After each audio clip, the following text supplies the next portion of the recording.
Olá, seja bem-vindo à Pastoral Universitária e mais uma reflexão sobre o Evangelho. Surgiu um homem enviado por Deus, seu nome era João. Ele veio como testemunha, para dar testemunho da luz, para que todos chegassem à fé por meio dele. Ele não era luz, mas veio para dar testemunho da luz. Este foi o testemunho de João, quando os judeus enviaram de Jerusalém sacerdotes e levitas para perguntar: quem és tu? João confessou e não negou. Confessou: eu não sou o Messias. Eles perguntaram: quem és então? És tu Elias? João respondeu: não sou. Eles perguntaram: és o profeta? Ele respondeu: não. Perguntaram então: quem és afinal? Temos que levar uma resposta para aqueles que nos enviaram. O que dizes de ti mesmo? João declarou: eu sou a voz que grita no deserto, aplainai o caminho do Senhor, conforme disse o profeta Isaías. Ora, os que tinham sido enviados pertenciam aos fariseus e perguntaram: por que então andas batizando, se não és o Messias, nem Elias, nem o profeta? João respondeu: eu batizo com água, mas no meio de vós está aqueles que vós não conheceis e que vêm depois de mim. Eu não mereço desamarrar a correia de suas sandálias. Isso aconteceu em Betânia, além do Jordão, onde João estava batizando. Hoje, terceiro domingo do Advento, ou domingo Gaudete, o domingo da alegria. E hoje eu gostaria então de falar sobre alegria, sobre felicidade, sobre aquelas coisas que a gente busca, as fontes das quais a gente busca tirar a nossa alegria e que muitas vezes não dão alegria de verdade, só nos trazem tristeza. Hoje a gente vive num mundo onde a alegria é uma espécie de anestesia, é uma fuga da realidade, é encontrada no excesso. As pessoas vão até os seus limites para conseguir o que acreditam ser alegria. E na verdade, quando a gente olha bem para isso, a gente vê que não é bem assim. Que isso não é alegria de verdade, isso é tapa-buraco. Você faz uso de alguma coisa ou toma alguma atitude que tapa um vazio momentaneamente. Mas depois o vazio volta. E o vazio volta pior na maioria das vezes. Essas coisas aprofundam os problemas e não os resolvem. Hoje eu vou falar especificamente sobre redes sociais, um tema que eu comento bastante aqui. Vejo nas redes sociais uma fuga. Não estou falando que rede social não pode ser usada de forma positiva, muito pelo contrário, ela pode. Mas, quando usada de forma negativa, os efeitos são desastrosos. E, particularmente, não gosto muito desse discurso de dono da verdade. Ah, isso faz mal, isso faz bem, porque ninguém é dono da verdade. Então eu vou trazer aqui uma série de artigos científicos para vocês que falam sobre alguns dos efeitos das redes sociais em nós. Esses são alguns artigos, existem muitos. E aí vocês fiquem à vontade para pesquisar. Tudo que eu citar aqui vai estar na descrição do vídeo, aqui embaixo. Você pode acessar e checar com os seus próprios olhos. A única ressalva é, esses artigos estão em inglês, então eu vou falar os títulos deles aqui numa tradução literal que eu fiz. Vocês podem acompanhar, caso você não saiba inglês, pode mandar alguma pergunta para mim e eu respondo para vocês, tá bom? Primeiro artigo, na revista Depression and Anxiety, de 2016. O título é Associação entre o uso de redes sociais e depressão entre jovens adultos dos Estados Unidos. Esse estudo aqui foi feito com 1.787 jovens adultos.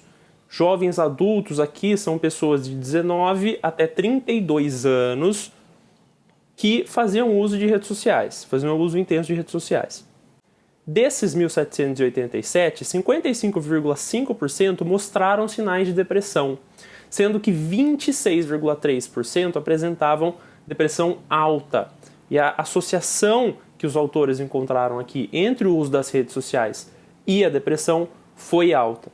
Esse mesmo estudo embasou mais alguns artigos. Eu vou falar de 2 deles aqui. O segundo, então, na revista Computers and Human Behavior, de 2016. O uso de múltiplas plataformas de mídias sociais e os sintomas de depressão e ansiedade. Um estudo de escala nacional com jovens adultos americanos. Dentre esse grupo que eu citei no estudo anterior, os autores viram uma forte correlação aí entre a quantidade de redes sociais que eles utilizavam e o quão depressivos e ansiosos eles eram. Ou seja, quanto mais redes sociais a pessoa usava, maior quantia, mais sintomas de depressão e ansiedade as pessoas apresentavam.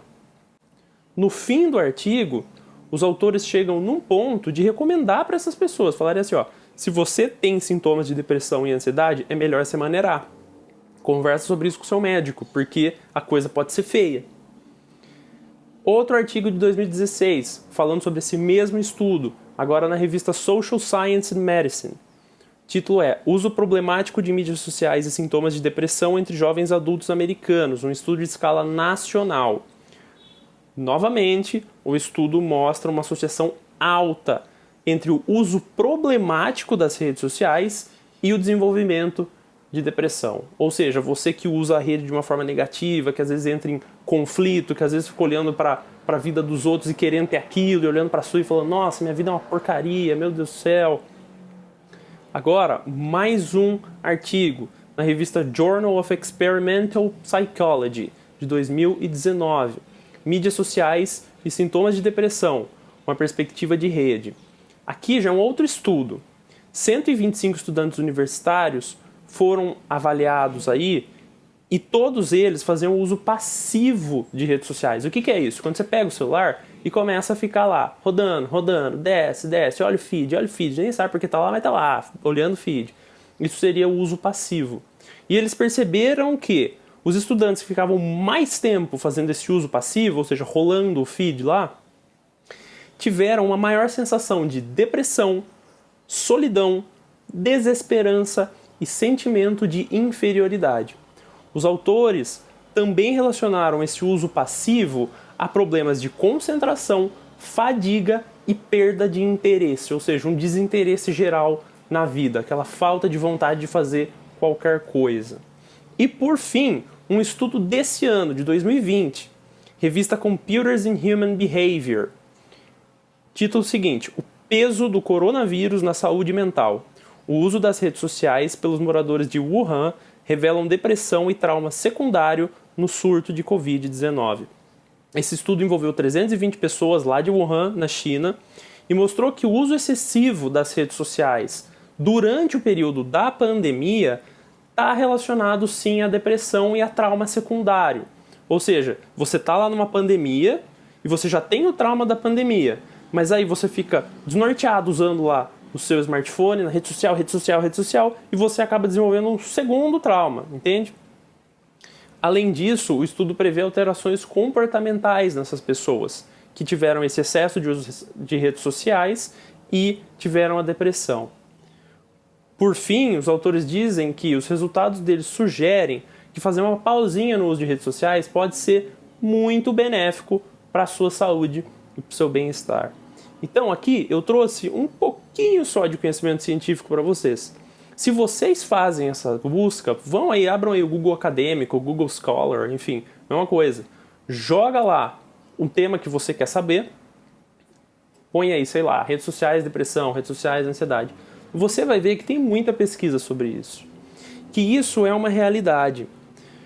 Nesse domingo, nesse terceiro domingo do Advento, a gente está falando sobre a alegria. E a alegria só é verdadeira quando a gente busca isso em fontes verdadeiras. O que é a rede social quando mal utilizada? É uma vitrine de mentiras. Você abre a rede social e você fica vendo um monte de foto de gente lá que aparenta estar super feliz, que na verdade tem uma grande probabilidade de estar muito triste. Você olha para aquilo e você fala, meu Deus, a minha vida não é assim. Eu queria muito que minha vida fosse assim, mas não é. E aí você olha para a sua vida e começa a ficar triste. E você começa a se diminuir. Só que, na verdade, existe uma tendência de que, quando a pessoa tá mal, aí sim que ela usa mais e mais e mais rede social. Ela posta fotos mostrando felicidade, mostrando alegria. Quando, na verdade, a vida dela tá uma porcaria, ela tá se sentindo super mal. E ela olha para aquilo que ela postou e ela sabe que não condiz com a realidade. Ela olha para aquilo quase que tentando convencer ela de que a vida dela é feliz dessa forma. E aí começa o ciclo de novo. A pessoa está triste, vai lá, posta uma foto que dá uma ideia de felicidade, outra pessoa olha aquilo, fala, poxa vida, como essa pessoa tá feliz e eu aqui triste. E fica mais triste, aí vai e posta uma foto feliz. E a outra pessoa olha para sua vida e fala, nossa, eu tô muito triste. E vai e posta a foto feliz. Veja esse ciclo. E um dos estudos que eu citei aqui fala que o uso passivo, ou seja, quando você está só rodando lá, quanto mais você faz isso, existe uma chance de mais sintomas de depressão e ansiedade você desenvolver. A alegria não é encontrada em redes sociais. Redes sociais são, repito, a vitrine de uma mentira, ou de várias mentiras, né? Então, busque sua alegria no que é real. E aí Jesus dá a receita perfeita para você ser uma pessoa feliz e alegre. Amai a Deus sobre todas as coisas e ao próximo como a ti mesmo. Então, se você se firma na sua fé e aprende a amar a Deus, aprende a ver Deus na sua vida, e você ama o próximo, e você ama a sua família, e você ama os seus amigos, e você tenta ajudar aqueles que não têm condições de ter uma vida boa, amando-os dessa forma, você se equilibra. E isso não quer dizer que você não vai ter problemas. Todo mundo vai ter problemas. Mas é possível ser uma pessoa alegre mesmo nos problemas. Se você está bem firmado nesses pilares, você consegue, você vai para frente. Então, não paute a sua alegria nas redes sociais. Paute a sua alegria no que é real, no que é verdadeiro, nas pessoas que estão ao seu redor e em Deus. E depois, cuide da sua saúde física, cuide da sua saúde mental, cuide e nutra o seu convívio social. Isso tudo é importante, certo? Mantenha esses pilares da realidade e não deixe se deprimir e ficar ansioso por causa de uma mentira que a tela do seu celular conta para você. Eu espero que você tenha gostado dessa reflexão. Se você gostou, por favor, deixe seu like, compartilhe com aqueles que você ama, se inscreve no canal, ative as notificações e até a semana que vem mais uma reflexão sobre o Evangelho. Até lá!